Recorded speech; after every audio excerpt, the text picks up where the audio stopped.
Welcome to this continuation of the previous tutorial that we had, and we'll be looking at decimal number to binary number system conversion. So my name is William Bright, and let's get started.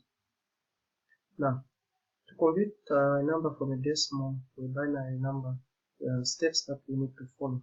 So the first step is you have to convert a decimal number to its binary. You have to divide the decimal number and each successive quotient by 2, and you have to keep track of the remainders. So the 0 quotient will indicate at the end of calculations. So let's take, for example, we have 125 in base 10, and its equivalent binary number basically is you have to divide by 2, and then you keep track of the remainders. So 2 divided by 125 divided by 2 gives us 52, and with the remainder of 1. 62 divided by 2 gives us 31 without any remainder, so with remainder 0. 31 divided by 2 gives us 15, remainder 1. And 15 divided by 2 gives us 7, remainder 1. 7 divided by 2 gives us a 3, remainder 1. And then 3 divided by 2 gives us a 1, remainder 1. And 1 divided by 2 is 0 with the remainder 1. Now, the moment we have our quotient as 0, then we know that our calculations have ended. After that, then we can now come and write our answer. So our answer in this case now becomes remainders, and we'll start from the bottom going up. So from the bottom going up, our answer will be 1, 1, 1, 1, 1, 0, 1 in base 2. Now, it is very possible to find binary representation of a decimal number by converting its integral part and its fractional part separately.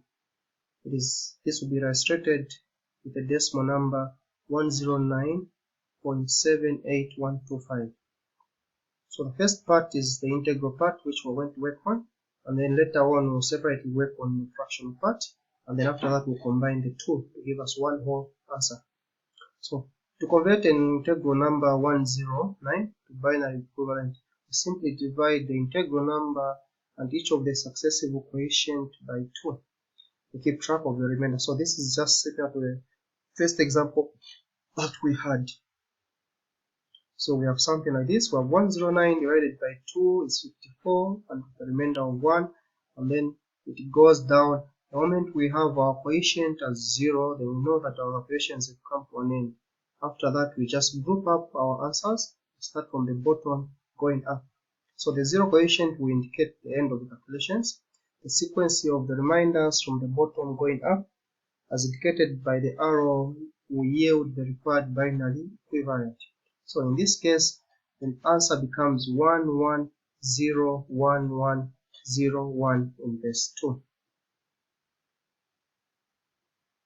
Now the second part is the fractional part, which is 0.78125, and to convert it, you simply multiply the fractional part and each of the successive fractional part by 2, and then you keep track of the integral part of the product, and we're going to see this in the following example. So we have 0.78125. When we multiply this by 2, we're going to get 1.5625, and we are interested in the integral part is this part here, the number just before the point. So we're going to keep the integral part, which is 1 here. We have remained with the 0.625. When we multiply that one by 2, our answer is 1.1250. We are again going to keep the integral part, which means we'll remain with the 0.125. We multiply that one by 2, we get a 0.25.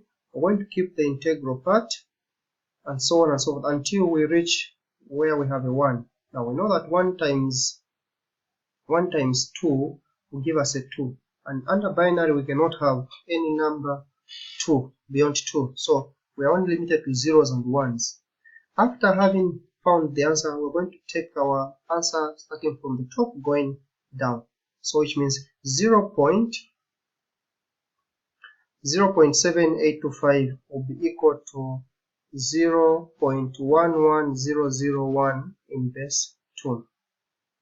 Now, when we combine this answer here and the one that we found prior to this one, then we're going to have the binary equivalent of 109.782.78125.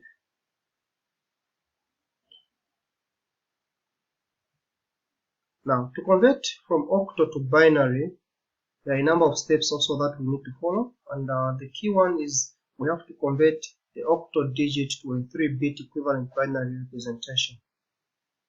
So this one, in our example, we have 705, and we're going to put each of the figures that we have here as individuals, and we'll convert them individually.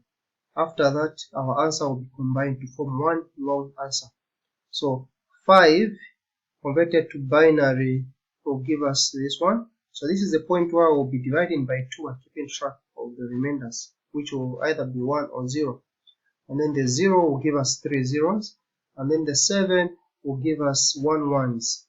After that, we combine everything, and then we get our answer as 11000101 in base 2. Now, this brings us to the end of this part of our tutorial.